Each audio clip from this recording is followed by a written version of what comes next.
Hello hi नमस्ते नमस्कार प्रणाम कैसन बन जरवा सब आशा करतनी स्वस्थ होखम मस्त होखम बेहतरीन जबरदस्त होखम। जैसा कि हम लोग पिछले वीडियो में पढ़े थे आपके वैद्युत के बारे में, आज का क्लास होने वाला है आप सभी के लिए अध्याय 12 यानी कि वैद्युत धारा के चुंबकीय प्रभाव के बारे में। जी हाँ, ये हम फास्ट ट्रैक रिवीजन करने वाले हैं। इसमें केवल आपकी क्या पढ़ना है हमें, ठीक है, जो पढ़ना है वही हम केवल इसमें पढ़ेंगे।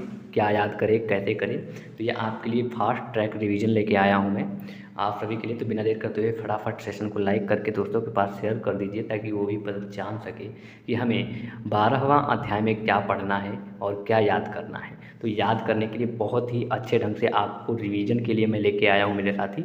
तो बिना देर करते हुए जल्दी से अपने दोस्तों के पास सेशन को शेयर कर दीजिए। और आज की क्लास बहुत शानदार होने वाली है। आपके 12वें अध्याय का हर एक कॉन्सेप्ट हम लोग इसमें पढ़ने वाले हैं जो कि इम्पॉर्टेंट है। वो कॉन्सेप्ट पढ़ेंगे, उसके बाद से इसको रिवाइज करते हुए चलेंगे। इसमें न्यूमेरिकल अभी हम नहीं दे पा रहे हैं मेरे साथ ही। न्यूमेरिकल हम आप सभी को बोर्ड के माध्यम से हो सकता है तो ज़रूर दूंगा मैं, ठीक है।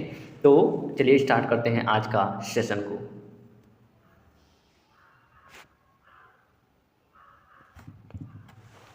तो आपका पहला टॉपिक क्या आता है इसमें इम्पोर्टेंट में कि चुंबकीय क्षेत्र। जो चुंबकीय क्षेत्र है क्या है, किसे कहते हैं, और जितनी भी चीज़ें हैं आप जैसा कि स्क्रीन पे देख पा रहे हैं, जो भी इसमें शब्द लिखे हैं इतना ही आपको रिवाइज करना है। अगर आप इतना केवल अगर कोई पूछ ले शांति से कि चुंबकीय क्षेत्र क्या होता है तो आप बिना हिचक बता सकते हैं कि किसी चुंबक के चारों ओर का वह क्षेत्र जिसमें उस चुंबक के प्रभाव का अनुभव किया जा सकता है। यानी कि कोई भी क्षेत्र हो, मान चलिए यहाँ पे एक क्षेत्र है, इतना बड़ा क्षेत्र है, चुंबकीय क्षेत्र है ये, जहाँ तक कि इसके चारों ओर जहाँ तक कि हम चुंबक के प्रभाव के अनुभव कर सकते हैं उसे चुंबकीय क्षेत्र कहते हैं। इस चारों ओर अंदर के जो क्षेत्र दिख रहे हैं आपके, इसे चुंबकीय क्षेत्र हम क्या कहते हैं। यह एक सदिश राशि है। और ये भी बात आती है, क्वेश्चन पूछ लेता है कि चुंबक यह चुंबकीय क्षेत्र कौन सी राशि है। तो चुंबकीय क्षेत्र आपके सदिश राशि है तथा इसका मात्रक क्या होगा, तो टेस्ला होता है। आप सभी को पता है इसका मात्रक क्या होता है, टेस्ला होता है, अथवा वेबर बटे मीटर स्क्वायर होता है, ठीक है। यहाँ पे ये टू लगाया है क्योंकि इस पर लिख नहीं जाता है टाइपिंग से समय, तो इसलिए वेबर बटे मीटर स्क्वायर होता है। ये रही आपकी चुंबकीय क्षेत्र के बारे में पहला टॉपिक जो कि आपके एग्जाम के लिए बहुत इंपॉर्टेंट है। बिना देर करते हुए हम हाथ जल्दी जितना कम समय में, हमको अभी बहुत रिवाइज करना है इसलिए हम बहुत कम समय में चाहेंगे कि सारे टॉपिक को हम लोग अच्छे ढंग से रिवाइज करते चले। आप अगला टॉपिक देख रहे हैं आपकी चुंबकीय बल रेखाएं। चुंबकीय बल रेखाएं भी आपके लिए इंपॉर्टेंट है। और चुंबकीय बल रेखाएं में ध्यान रखिएगा कि किसी चुंबकीय क्षेत्र में उत्पन्न काल्पनिक रेखाएं होती हैं। चुंबकीय बल रेखाएं क्या होती हैं, किसी भी चुंबकीय क्षेत्र में उत्पन्न काल्पनिक रेखाएं होती हैं जो उस स्थान में चुंबकीय क्षेत्र की दिशा को प्रदर्शित करती हैं। क्या करती हैं, किसी भी उस स्थान में ये काल्पनिक रेखाएं होती हैं, इतना ध्यान रखना है, ये काल्पनिक रेखाएं होती हैं जो उस स्थान के चुंबकीय क्षेत्र की दिशा को प्रदर्शित करती हैं। यही तो है। अब अगला टॉपिक इसमें आप ध्यान दीजिएगा कि चुंबकीय बल रेखाओं के गुण क्या हैं। तो चुंबकीय बल रेखाओं के निम्न गुण हैं जिसमें से आपको मैं कुछ देखने को मिल रहा होगा आपको स्क्रीन पे। यह पहला है कि चुंबकीय बल रेखाएं सदैव चुंबक के उत्तरी ध्रुव से निकलती हैं। किस ध्रुव से निकलती हैं, उत्तरी ध्रुव से निकलती है तथा वक्र बनती हुई चुंबक के दक्षिण ध्रुव में प्रवेश करती हैं और चुंबक के भीतर से होती हुई पुनः उत्तरी ध्रुव में वापस या उत्तरी ध्रुव पर वापस आती हैं, ठीक है। पहला टॉपिक गुण ये रहा। दूसरा गुण ध्यान से देखिएगा कि चुंबक के बाहर इन बल रेखाओं की दिशा उत्तरी ध्रुव के दक्षिण ध्रुव की ओर तथा चुंबकीय के अंदर दक्षिण ध्रुव से उत्तरी ध्रुव की ओर होती है। आपको ये आपका रहा दूसरा गुण, ठीक है। तीसरा में देख लीजिए, तीसरा क्या है, जैसे आप अगर पूछ ले कि चुंबकीय बल रेखाओं के गुण के बारे में तो आप 3 या 4 टॉपिक लिख देंगे तो आपको पूरे मार्क्स मिलने वाले हैं, ठीक है। चुंबकीय बल रेखाएं बंद वक्र के रूप में चलती हैं, इतना ध्यान रखना है। और चौथा आपका है चुंबकीय बल रेखाएं एक दूसरे को कभी नहीं काटती। ये बात तो विशेष ध्यान रखिएगा, जो चुंबकीय बल रेखाएं होती हैं वो एक दूसरे को कभी भी नहीं काटती हैं क्योंकि एक बिंदु पर चुंबकीय क्षेत्र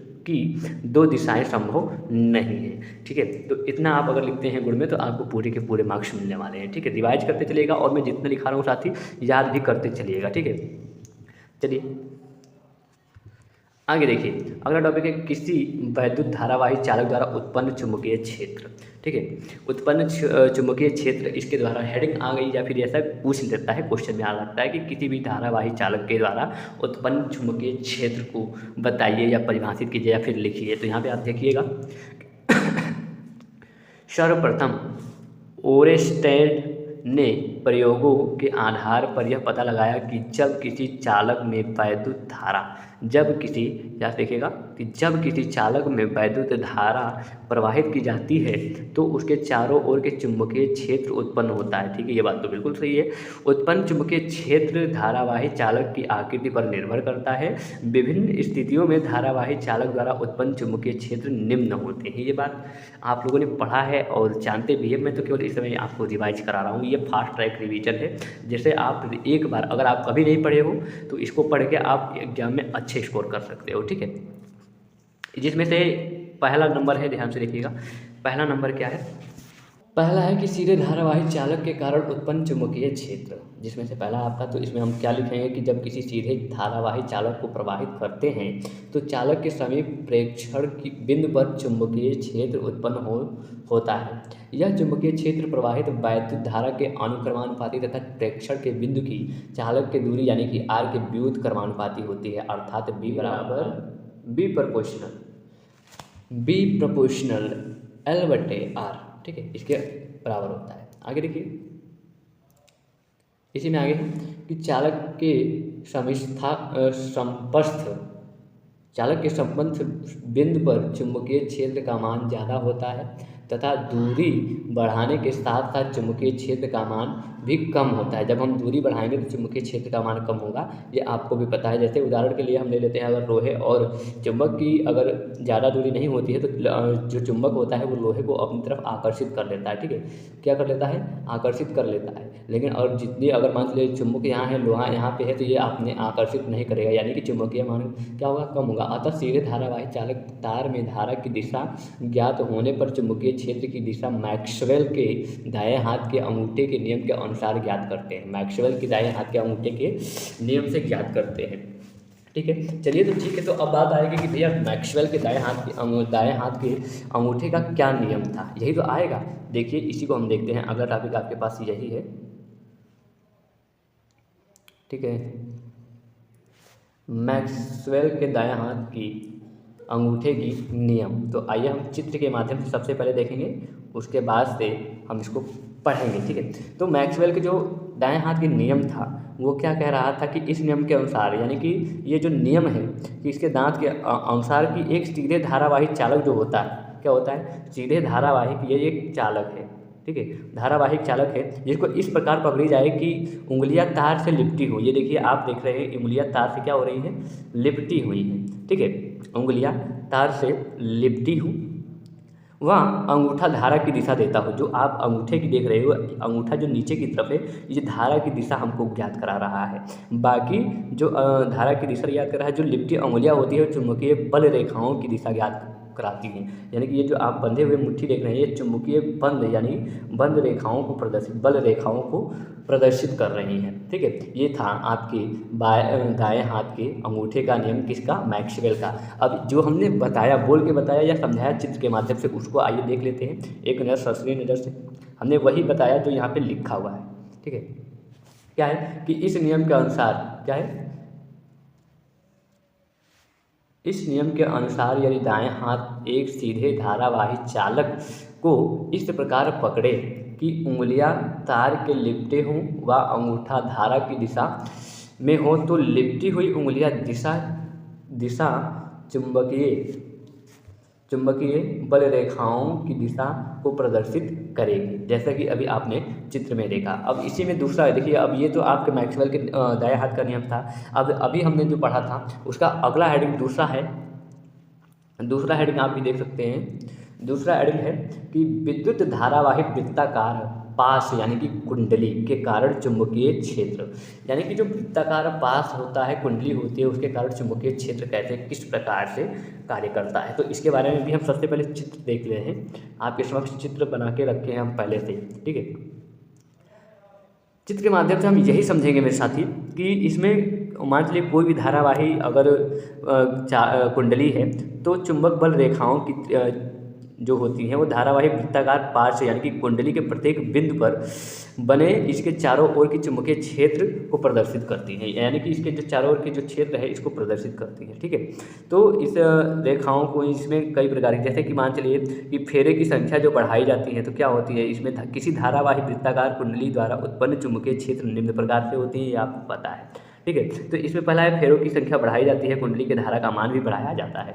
तो यही चीज़ें हमने लिख दिया है यहाँ पे, क्या है, हाँ यहाँ पे किसी धारावाही पाश के कारण चुंबकीय बल रेखाएं चित्र में दर्शाई गई हैं कि धारावाहिक वृत्ताकार पाश के मतलब होता है कुंडली के प्रत्येक बिंदु पर बने इसके चारों ओर चुंबकीय क्षेत्र प्रदर्शित करते हैं। पाश के केंद्र पर चुंबकीय क्षेत्र सीधी रेखाओं द्वारा प्रदर्शित करते हैं। ठीक है, अगला देखिए इसी में मतलब कि जो हमने आगे बताया कि किसी धारावाही वृत्ताकार कुंडली द्वारा उत्पन्न चुंबकीय क्षेत्र जो होता है वो निम्न प्रकार से बढ़ाया जा सकता है। नंबर 1 क्या है, नंबर 1 है फेरों की संख्या बढ़ाकर, नंबर 2 है कुंडली में धारा का मान बढ़ाकर। अब तीसरा हेडिंग हम इसी में पढ़ने वाले हैं। अगला नेक्स्ट तीसरा हेडिंग है कि धारावाही परिनालिका में प्रवाहित वैद्युत धारा के कारण चुंबकीय क्षेत्र, यानी कि इसके जो परिनालिका होती है इसके माध्यम से, इसके लिए भी हमारे पास चित्र है। चित्र में सबसे पहले समझते हैं, चित्र में देखिए, एक बार चित्र देखने के बाद अगर पढ़ा जाए तो और बेहतर ढंग से समझ में आता है मेरे ख्याल से। ठीक है, तो इसमें क्या है मेरे साथी कि ये जो परिनालिका है ये किसी कुचालक बेलनाकार पाइप के ऊपर की लंबाई के अनुदिश होती है। ये तो आपको पता है, जो पाइप होती है, इधर जो पाइप दिख रही है आपको, ये कुचालक होती है। ठीक है, तो अनुदिश एक समान रूप से वैद्युत रोधी तांबे के तार को लपेट कर बनाई जाती है। ये एक समान रूप से वैद्युत यानी कि तांबे के तार को लपेट कर क्या की जाती है, बनाई जाती है मेरे साथी। ठीक है, इसको तांबे के तार से लपेट कर बनाया गया है।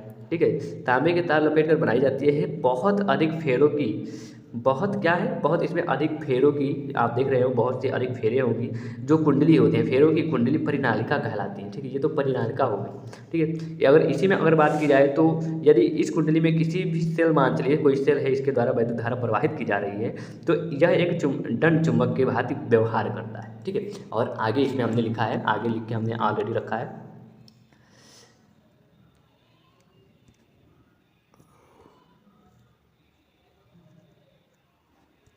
चलिए देखिए, किसी इसी में लिखा है कि किसी कुचालक बेलनाकार पाइप के ऊपर उसकी लंबाई के अनुदिश एक समान रूप से वैद्युत रोधी तांबे के तार को लपेट कर बनाई गई बहुत अधिक फेरों की कुंडली परिनालिका कहलाती है। समझ आया कि परिनालिका, ऐसा भी पूछ सकता है कि परिनालिका किसे कहते हैं, तो आप सिंपल इसका परिभाषा लिख सकते हैं कि किसी कुंडली बेलनाकार पाइप के ऊपर उसकी लंबाई के अनुदिश एक समान रूप से वैद्युत रोधी तांबे के तार को लपेट कर बनाई गई बहुत अधिक फेरों की कुंडली परिनालिका कहलाती है। यदि इस कुंडली में किसी सेल द्वारा क्या होता है, किसी सेल द्वारा धारा प्रवाहित की जाती है तो यह एक दंड चुंबक की भांति व्यवहार करने लगती है, अर्थात परिनालिका की एक सिरा उत्तरी ध्रुव से तथा दूसरी सिरा दक्षिण ध्रुव से की तरह व्यवहार करने लगती है। ठीक है, परिनालिका के भीतर सभी बिंदुओं पर चुंबकीय क्षेत्र रेखा समांतर सरल रेखा के रूप में होती हैं, अर्थात परिनालिका के भीतर सभी बिंदुओं पर चुंबकीय जो क्षेत्र होता है उसका मान क्या होगा, समान होता है। ठीक है, आपके अगला हेडिंग होता है कि वैद्युत चुंबक क्या है। जो वैद्युत चुंबक है किसे कहते हैं, इसका डेफिनेशन भी हम देखेंगे। तो परिनालिका के भीतर उत्पन्न प्रबल चुंबकीय क्षेत्र क्या होता है, परिनालिका के भीतर जो प्रबल चुंबकीय क्षेत्र उत्पन्न होता है तो उसका जो उपयोग चुंबकीय क्षेत्र पदार्थ में, जैसे कि नम्र लोहे की परिनालिका के भीतर रखकर चुंबक बनाने की जो क्रिया किया जाता है या फिर किया जाता है, इस प्रकार बने चुंबक को हम क्या कहते हैं, वैद्युत चुंबक कहते हैं। एक बार फिर से हम देख लेते हैं कि वैद्युत चुंबक किसे कहते हैं। तो परिनालिका के भीतर उत्पन्न प्रबल चुंबकीय क्षेत्र का उपयोग किसी चुंबकीय पदार्थ जैसे नम्र लोहे की परिनालिका के भीतर रखकर चुंबक बनाने में किया जाता है। इसी प्रकार से चुंबक को वैद्युत चुंबक कहते हैं। इसी प्रकार के जो चुंबक बने होते हैं उसे हम क्या कहते हैं, वैद्युत चुंबक कहते हैं। ठीक है मेरे साथी, चलिए इतना तो हम लोग पढ़ लिए, इसके आगे हम और भी पढ़ेंगे। अभी और सारी रिवीजन है, बहुत सारी टॉपिक है जिसके बारे में हम बहुत अच्छे ढंग से पढ़ना चाहेंगे। ठीक है, तो सबसे मैं देख रहा हूँ कि आप लोगों ने इस सेशन को लाइक नहीं किया है, सेशन को तुरंत लाइक कर दीजिए और दोस्तों के पास शेयर भी कर दीजिए। आपके लिए इतना मेहनत पीडीएफ बनाना, उसके बाद से रिवाइज कराना, ये बहुत बड़ी मतलब कि मेहनत बहुत लगता है मेरे साथी, तो इसलिए एक छोटा सा लाइक तो बनता है। चलिए अगला हम आने वाले हैं, बहुत मोस्ट इंपॉर्टेंट टॉपिक है जिसका आप सभी का बेसब्री से इंतजार था कि चुंबकीय क्षेत्र में किसी वैद्युत धारावाही चालक पर बल क्या होगा। ठीक है, तो इसके बारे में भी हम जान ही लेते हैं कि चुंबकीय क्षेत्र में किसी वैद्युत धारावाही चालक पर बल। तो मान लेते हैं कि जब किसी एल लंबाई के वैद्युत धारावाही चालक को बाह्य चुंबकीय क्षेत्र में रखा जाता है, तो बाह्य चुंबकीय क्षेत्र के कारण धारावाही चालक पर जो बल लगता है, क्या होता है, जो बल लगता है जो चालक को विस्थापित कर देता है, अर्थात क्या, चुंबकीय बल बराबर, आप लोगों ने ये तो जरूर फार्मूला पढ़ा होगा, F equal to IL BS, B S नहीं बल्कि साइन, SIN, साइन थीटा। ठीक है, ये आपके लिए बहुत इम्पोर्टेंट फार्मूला है जो कि आपको न्यूमेरिकल में काम आता होगा। ठीक है, आप लोगों ने ये तो जरूर फार्मूला पढ़ा होगा कि F बराबर ILB साइन थीटा। ठीक है, तो ये आपके चुंबकीय क्षेत्र में वैद्युत धारावाही चालक पर बल है। अब बात आती है कि ये बल क्या है, I क्या है, L क्या है, तो इसको भी आप देख लो। ये जो बल है आपके, बल तो आपको जो था बल था फोर्स, यानी F बराबर बल था। यहाँ पे B जो है चुंबकीय क्षेत्र की तीव्रता है, और L जो है, I जो है, यहाँ पे I है। ठीक है मेरे साथी, यहाँ पे जो I है वो चालक में धारा है, और L है जो चालक की लंबाई है। तथा इसमें एक चीज़ और आप जान सकते हैं कि जो थीटा होता है, ठीक है, इसमें जो और थीटा था वो चालक की लंबाई तथा चुंबकीय क्षेत्र की दिशा के बीच जो था वो कोण था। ठीक है, चुंबकीय क्षेत्र और दिशा के बीच की जो वो कोण था थीटा। ठीक है, अब पढ़ते हैं हम फ्लेमिंग के बाएं हाथ के नियम। अभी तो हमने मैक्सवेल के दाएं हाथ के अंगूठे के नियम पढ़ा था। अब फ्लेमिंग के बाएं हाथ के नियम को पढ़ेंगे। ठीक है, तो आइए देखते हैं फ्लेमिंग के बाएं हाथ के नियम क्या कह रहे हैं। पूरा चित्र देखते हैं पहले।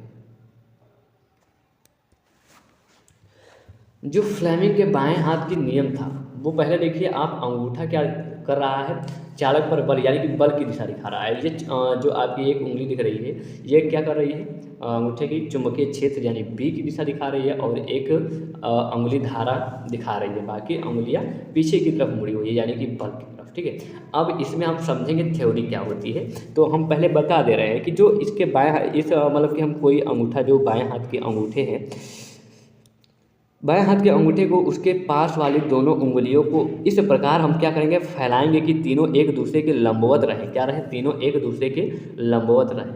ये तीनों एक दूसरे के क्या रहे, लंबवत रहें।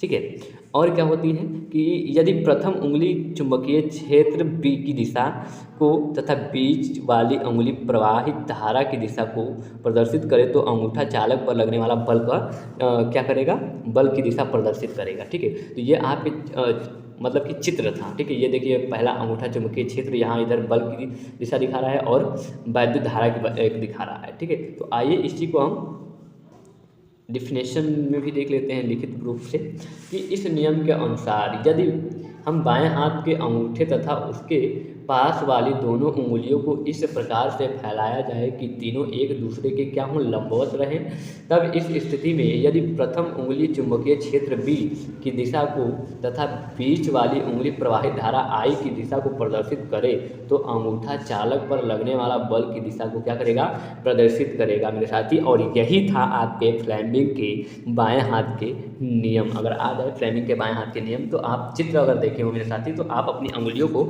आपकी जो आपने बाईं उंगली हो तो आप दो सामने करके, एक ऊपर की तरफ करके, दो करके आप इसको समझ सकते हो कि लिख सकते हो। ठीक है, लिखना इसी प्रकार से है। अगला है घरेलू वैद्युत परिपथ क्या होता है। ठीक है, घरेलू वैद्युत परिपथ के बारे में जान लेते हैं। तो ये थ्योरी है मेरे साथ, ये लिखने को आता है और बहुत कम आता है, लेकिन अगर आप पढ़े रहोगे तो आपके लिए लिखने में आसान होगा। घरेलू वैद्युत परिपथ के बारे में तो हम क्या करते हैं कि बिजली घर में उत्पन्न बिजली के दो मोटे तांबे एल्यूमिनियम तारों द्वारा हमारे घरों तक आती है। आप लोगों ने देखा जो बिजली घर से हमारे यहाँ जो तार आती है वो दो मोटे तांबे या एल्यूमिनियम के तार होते हैं जो हमारे घर तक क्या होती हैं, आती हैं। इनमें लाल आवरण का तार वैद्युतमय तार है जो 220 वोल्ट तथा 50 हर्ट्ज आवृत्ति पर है, तथा दूसरा तार जो होता है उदासीन होता है जो काले आवरण के शून्य विभव पर होता है। ठीक है, ये तार वैद्युत मीटर से एक फ्यूज द्वारा जुड़ते रहते हैं। यह फ्यूज मुख्य फ्यूज कहलाता है। जो फ्यूज हम लोग जोड़ते हैं मुख्य फ्यूज कहलाता है। ये तार घरों में वैद्युतमय तार के मुख्य स्विच द्वारा जोड़ दिया जाता है। घरेलू वैद्युत परिपथ के विभिन्न घटक तथा उसके कार्य निम्नलिखित हैं। अब क्या क्या कार्य हैं भैया मेरे साथी, तो आओ पहला कार्य हम देख लेते हैं। पहला कार्य है कि जो आपके वैद्युत शाख से बचने के लिए धातु के आवरण युक्त उपकरणों भूयोजन कर दिया जाता है। भूयोजन के तात्पर्य क्या होता है, तो तात्पर्य इसका यही होता है उसे शून्य विभव करना होता है। ठीक है, जो हम कहते हैं ना कि एक तार जमीन में गाड़ दीजिए अर्थिंग लाते हैं, तो वो विभव शून्य करने के लिए किया जाता है। घर की वायरिंग में हरे रंग का तार उदासीन तार होता है। यह भूयोजन वैद्युत शाख से बचाता है। नंबर दूसरा देख लीजिए इसी में, कि जब लघुपत्थन होता है तो धारा बढ़ जाती है तथा फ्यूज तार गल जाता है और परिपथ भंग हो जाता है। इससे वायरिंग को कोई क्षति नहीं पहुंचती है। अति भारण वह स्थिति है जब अधिक पावर के अनेक वैद्युत उपकरणों को एक साथ चलाया जाता है तो वे परिपथ अधिक धारा लेते हैं। इस स्थिति में बहुत अधिक ऊष्मा उत्पन्न होती है और आग लगने की संभावना है वो बढ़ जाती है और आग लग भी जाती है, आग उत्पन्न होने लगता है। जब एक ही मान चलिए कि 10 वोल्ट या जो भी वोल्ट की है और मान चलिए उसकी क्षमता कम है और आप उपकरण दबा के दे रहे हैं तो उसमें आग लगने की क्षमता अधिक होगी क्योंकि उसमें ऊष्मा का मान बढ़ेगा। फ्यूज, ठीक है, जो फ्यूज है फ्यूज टेन तथा शीशे के मिश्र धातु से का बना होता है। एक तार होता है जिसका गलनांक लगभग 200 डिग्री सेल्सियस होता है। इसका प्रयोग वायरिंग को अतिभारण तथा लघुपतन से बचाने के लिए भी किया जाता है। ठीक है, ये सब आपके टॉपिक जितने भी पढ़ाए जा रहे हैं मेरे साथी बहुत इंपॉर्टेंट टॉपिक है जो आपकी मदद करेंगे आपके बोर्ड एग्जाम में, अगर आप इससे पढ़ के जा रहे हो, मेरी वीडियो देख रहे हो। ठीक है, और सारी लगभग में मेरे ख्याल से आपके कल एक चैप्टर और चलने वाले हैं 13वां जो हमारा पर्यावरण है, उसके बाद से आपका फिजिक्स खत्म हो जाएगा, बायोलॉजी पे हम लोग जुटेंगे रिवीजन के लिए। ठीक है, अगला टॉपिक है कि जो विद्युत खतरों के निम्नलिखित कारण होते हैं, यानी कि ये टॉपिक है इसी में कि वैद्युत खतरों के निम्नलिखित कारण होते हैं। कौन कौन सा है? नंबर 1, यदि उपकरणों से जुड़े तारों का संबंध ढीला होता है तो तारों में आग लगने की संभावना रहती है। जैसा कि हम लोग कोई भी बड़ा उपकरण चलाते हैं तो उसमें टेप मार के अच्छे से टाइट करते हैं। जानते हैं कि अगर हम लोग टाइट नहीं करेंगे तो उपकरण में आग लगने जो ढीला होगा तो आग लगने की संभावना अधिक होगी। नंबर दूसरा है यदि स्विच की संरचना दोष हो तो स्विच के तारों का संबंध दोष युक्त होता है तो स्विच में आग लग सकती है तथा विद्युत उपकरण जलने की संभावना होती है। जो विद्युत उपकरण है स्विच में कोई प्रॉब्लम है तो विद्युत उपकरण जलने की संभावनाएं हो जाती हैं। ठीक है, अब देखिए क्या है कि विद्युत खतरों से बचाव एवं आवश्यक सावधानियां। विद्युत खतरों से हम लोग किस प्रकार से बचाव कर सकते हैं और हमें क्या क्या सावधानियां रखनी चाहिए। नंबर 1 में आप देख सकते हैं कि विद्युत परिपथ में प्रयुक्त तार का उच्च कोटि होना जरूरी है, यानी कि जो तार हम लगाएं वो ओरिजिनल लगाएं, अच्छी कंपनी का लगाएं, अच्छी क्वालिटी वाला। उसके ऊपर विद्युत रोधी पदार्थ का आवरण ठीक प्रकार से लगा होना चाहिए, यानी कि जो हम तार लाते हैं उसमें जो चमड़े की लगी होती है, रबड़ हो या कुछ भी हो, तो वो अच्छे से लगाना चाहिए, कहीं कटा पिटा नहीं होना चाहिए। ठीक है, और दूसरा है कि परिपथ में जुड़े सभी अवयवों के टर्मिनलों से संयोजक तार अच्छे प्रकार से संयोजित होना चाहिए, यानी कि अच्छे से जुड़ा होना चाहिए। ठीक है, ये नहीं कि कुछ ढीला है कुछ कटा है पिटा है तो इससे दुर्घटना घट सकती है। यदि दो तारों को आपस में जोड़ा जाता है तो उन विद्युत रोधी टेप ठीक प्रकार से लगानी चाहिए। टेप का प्रयोग हम लोग बहुत उपकरण में विद्युत उपकरण में करते हैं। अगर हम किसी एक दूसरे से दूसरे उपकरण में जोड़ते हैं मेरे साथी तो टेप का प्रयोग हमें अच्छे से करना चाहिए, नहीं तो आप जैसा कि जानते हैं और ये तो सबके घर में होती है, नॉर्मल सी बात है, लेकिन अगर आपका आ जाए कि विद्युत खतरों से बचाव की आवश्यक सावधानियाँ लिखिए तो आप यही लिखना है, और ये सब तो नॉर्मल चीज़ें हैं, आपके घर में होता है, डेली होता है, आप इसको अच्छे से समझ सकते हो। ठीक है मेरे साथी, तो आज की जो टॉपिक थी बहुत इंपॉर्टेंट थी, मैं आप सभी के लिए केवल वही लेके आऊँगा मेरे साथी। जो आप सभी के लिए महत्वपूर्ण होगा। अब वैद्युत धारा के चुंबकीय प्रभाव में आपने अभी मैंने जितना भी टॉपिक पढ़ाया ये आपके लिए इम्पोर्टेंट था। अगर आप इतना कर ले जा रहे हो मेरे साथी, तो आपको क्या है, 70 में से 70 लाने से कोई नहीं रुक सकता है। कैसे? मान चलिए कि आपका ये एक चैप्टर है, अगर एक चैप्टर यानी कि 11वां वैद्युत धारा के चुंबकीय प्रभाव से है, इसमें अगर आप यही इतना कॉन्सेप्ट दिमाग में रखते हैं, इसमें से कोई भी आ सकता है तो आप तुरंत कर ले जाओगे। ठीक है मेरे साथी? तो आप फास्ट ट्रैक रिवीजन कर रहे थे और आगे रिवीजन ये चलता रहेगा। आखिरी आपका जो हमारा पर्यावरण है वो कल समाप्त होगा। उसके बाद हम लोग बायोलॉजी का रिवीजन करेंगे, उसके बाद केमिस्ट्री का रिवीजन करेंगे। ठीक है, तो बिना देर करते हुए एक बार फिर से लाइक का बटन दबा के कमेंट बॉक्स में हमें ये बता दीजिए कि आज का क्लास कैसा लगा आप सभी को, और अच्छा लगा तो एक बार इमोजी, कौन सा इमोजी सेंड करोगे? तो एक हार्ट वाला इमोजी सेंड करना। बन नहीं रहा है भाई, बन जाओ ये वाला। ठीक है, तभी मैं समझ जाऊंगा कि मेरे साथियों को समझ में आ रहा है। और बोर्ड परीक्षा के लिए आप बेहतर ढंग से तैयारी करते रहिए मेरे साथी। जहाँ तक हो सकेगा मैं आप सभी के लिए मेहनत करता रहूँगा। तब तक मिलते हैं फिर नई जानदार शानदार क्लास में। तब तक के लिए बाय बाय, टाटा, धन्यवाद आप सभी का।